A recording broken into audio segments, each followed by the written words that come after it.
Il est tout juste 18h30 sur Aloula et c'est le journal. À la une de l'actualité ce soir. Journée mondiale contre l'obésité, un fléau majeur et un gros problème de santé publique qui ne cesse de gagner du terrain. Au Maroc, il touche plus de 20% de la population. Multifactorielle, l'obésité est au cœur des recherches approfondies de la part de la communauté scientifique.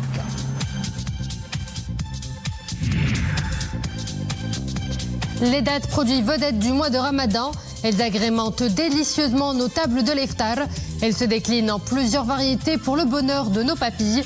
Exemple dans le plus gros marché de gros des dates du Maroc.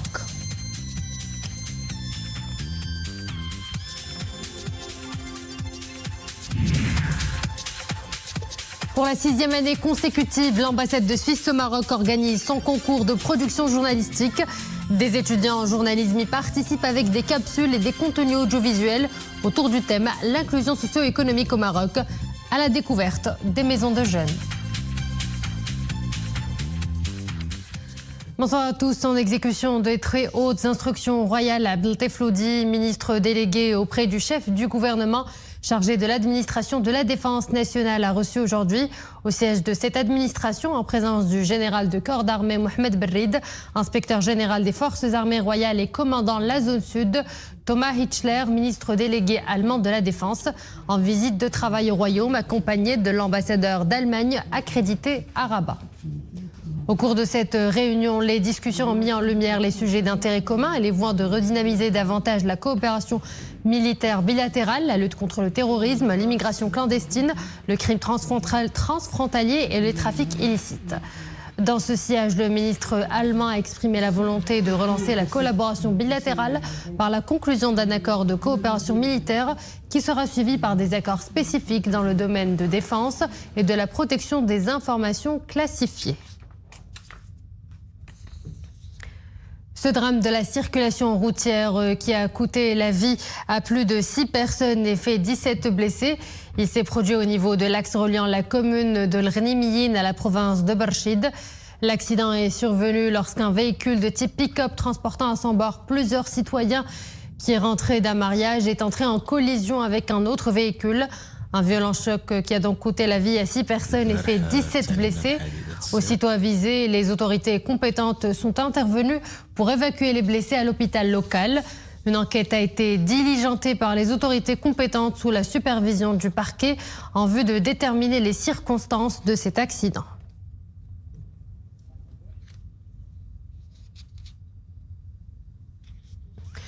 Le ministère de la Santé et de la Protection sociale a fait état d'une hausse des cas de rougeole au Maroc, notant que les mesures de veille épidémiologique déployées et les campagnes de vaccination ont permis de contenir la propagation de la maladie dans 2 provinces. Le ministère informe les citoyens qu'une hausse des cas de rougeole a été enregistrée dans un contexte mondial marqué par une flambée épidémique de cette maladie et sa propagation dans plusieurs régions.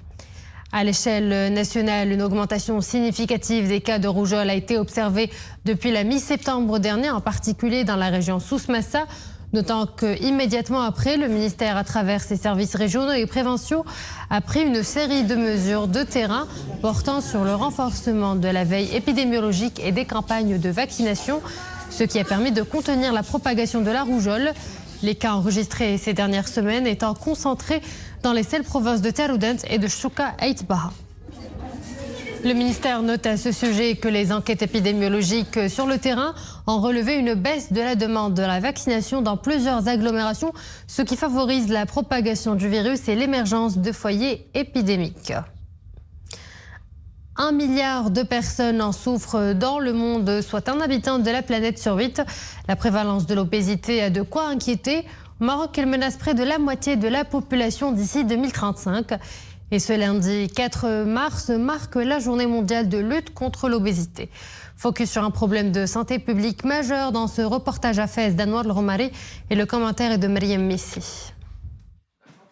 Des kilos en trop, voilà ce qu'observe Fatima à chaque montée de balance. Un surpoids devenu lourd à assumer pour cette patiente.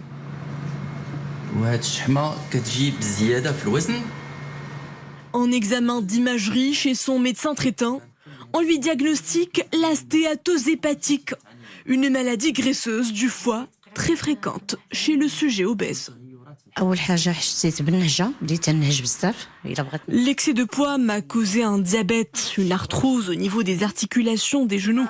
Je suis essoufflée au moindre effort, en plus d'un lourd mal-être psychologique qui ne me quitte pas. Une pathologie aux complications multiples. Ses causes le sont aussi.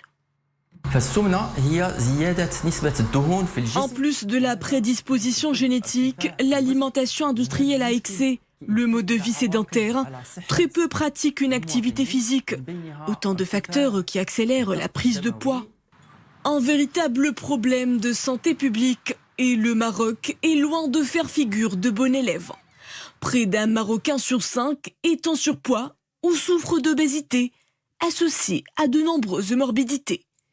Le fléau menacerait près de 48% de citoyens marocains dans les 10 prochaines années. Une activité physique régulière en régime alimentaire pauvre en glucides aiderait à contrôler et maintenir la perte de poids. En cas d'obésité sévère ou morbide, un recours à la gastrectomie sleeve est préconisé. Cet acte chirurgical consiste à retirer les 2/3 gauche de l'estomac, ce qui permet aux patients de perdre jusqu'à plusieurs dizaines de kilos progressivement. Un acte invasif, lourd, réservé aux personnes souffrant d'obésité morbide, nécessitant un avis et un suivi médical très strict. Ils sont des incontournables des tables ramadanesques, les dattes. À quelques jours du mois sacré, la demande est en hausse. Sur les étalages des marchés, on retrouve plusieurs variétés, de quoi répondre aux demandes d'une clientèle exigeante. Exemple, dans le plus grand marché de gros des dattes au plan national, c'est à Casablanca, avec Omar Ben Msaoud, Abdelilah El-Cheb et Maria Aoued. Elle constitue une formidable source d'énergie, notamment en période de jeûne.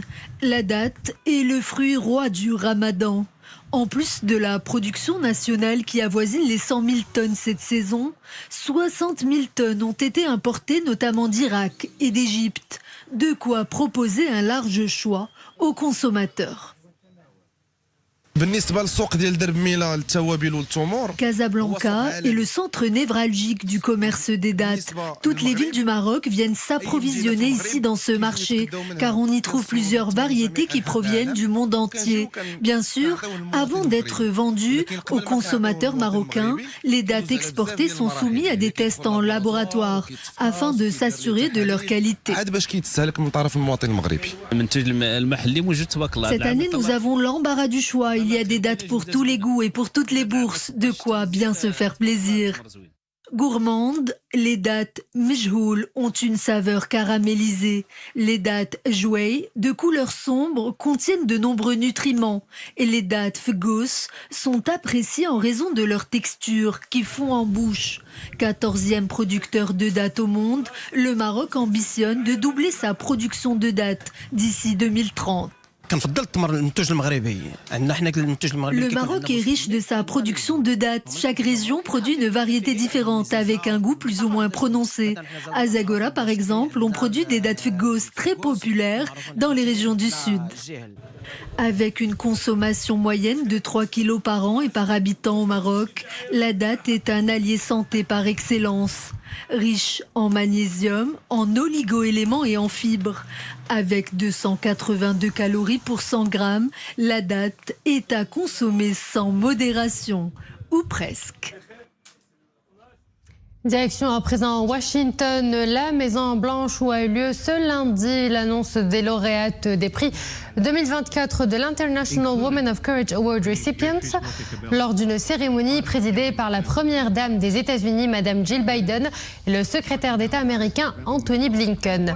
À l'occasion du mois des droits de la femme, parmi les femmes récompensées, Rabha Al-Haymer, cette Marocaine s'était distinguée dans la protection et la promotion des droits de la femme et de l'enfant au Maroc, et ce grâce à la réforme du Code de la famille initiée par Sa Majesté le Roi en 2004. À l'issue de cette cérémonie, la Marocaine Rabha Al-Haymer a été décorée à cette occasion, ainsi que les autres lauréates de ce prestigieux prix international.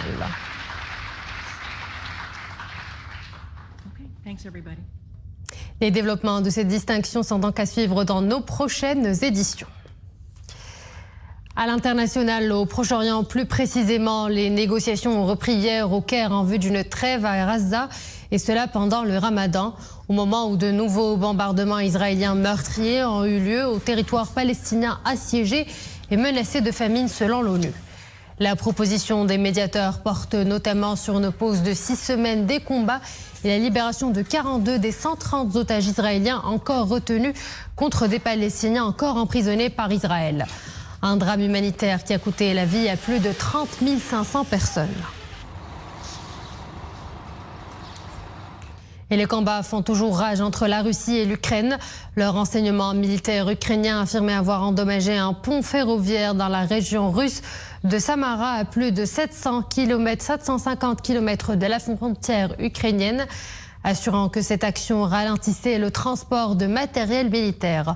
La Société régionale des chemins de fer avait indiqué que l'incident n'avait pas fait de blessés et que le trafic ferroviaire est actuellement suspendu sur ce tronçon sans plus de détails.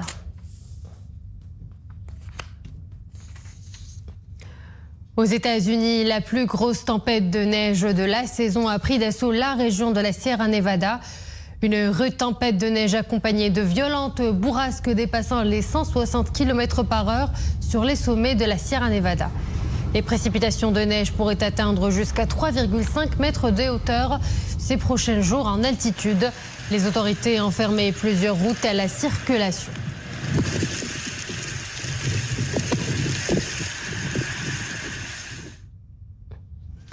Avant de nous quitter, plein feu sur ce concours de production journalistique organisé pour la 6e année consécutive par l'ambassade de Suisse au Maroc. Ils sont une dizaine de jeunes étudiants en journalisme à y avoir pris part.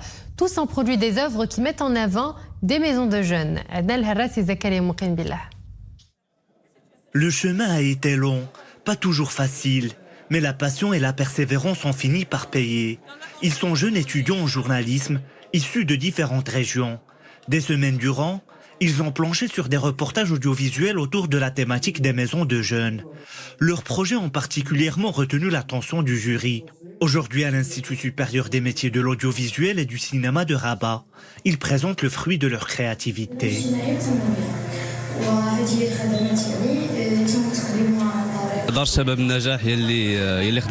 J'ai travaillé à la maison des jeunes à Najah de Rabat. J'ai essayé de faire un reportage dans les normes télévisuelles pour réaliser un produit de qualité. Ain Taoujdat est une petite ville entre Fès et Meknès. Pour moi, les petites villes cachent toujours une grande histoire. C'est pourquoi je me suis intéressé à sa maison de jeunes, là où j'ai grandi, et qui était une église au temps du protectorat. Mon travail a été sur la maison de jeunes Najah de Rabat. C'était un reportage très journalistique. J'ai pas voulu faire quelque chose de cinématographique comme mes collègues. Le but pour moi était de respecter les consignes le plus possible pour avoir plus de chance. S'exprimer et partager sa passion. Un véritable atout pour l'éclosion. Lieu de rencontre, d'apprentissage et de développement, les maisons de jeunes contribuent à l'épanouissement des jeunes par des activités à caractère social ou culturel. Un cadre de formation au profit du développement des compétences professionnelles. Autant d'aspects abordés lors de ce concours de production journalistique organisé par l'ambassade de Suisse pour la 6e année consécutive. C'est des maisons des jeunes et plusieurs personnes dans les reportages, plusieurs étudiants dans les reportages les ont appelés finalement, ce sont nos maisons parce qu'elles permettent aux jeunes Marocains d'exemplifier leur sens culturel, leur sens de création, leur sens artistique. Qu'on soit journaliste ou qu'on soit réalisateur ou réalisatrice de cinéma ou de télévision ou de radio, n'importe quoi, ou d'animation par exemple, l'idée, c'est que qu'est-ce qu'on apporte de nous-mêmes dans ce qu'on fait. J'ai vu, par exemple, des films qui étaient fascinants parce qu'ils innovaient. À la clé pour les 2 lauréats de cette édition, une semaine de découverte et de formation en Suisse à l'Académie du journalisme et des médias de l'Université de Neuchâtel. Les lauréats du prix Coup de cœur bénéficieront quant à eux de stages pratiques en presse écrite et en radio dans un groupe de presse nationale. Et voilà, nous arrivons à la fin de cette édition. Merci à vous de l'avoir suivi. Excellente suite des programmes sur Al-Oula.